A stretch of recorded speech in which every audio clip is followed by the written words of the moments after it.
الاروفيرس بينتهي معاك بمسلسل ذا فلاش في الموسم التاسع. يعني مسلسل ذا فلاش هينتهي معانا وفيلم ذا فلاش هينزل في يونيو 2023.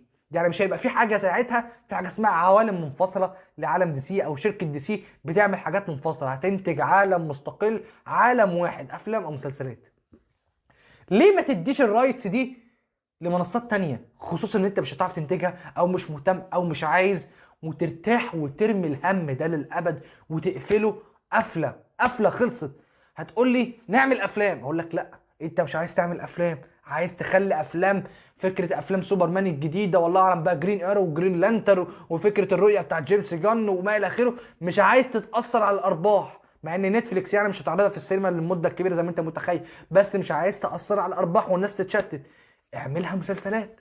يا جدعان ده زاك سنايدر جاستس ليج في البدايه كانت هتتعمل على مستوى مسلسل مكون من 4 أو 6 حلقات، لكن طبعا تراجعوا في اللحظه الاخيره وخلوها فيلم مكون من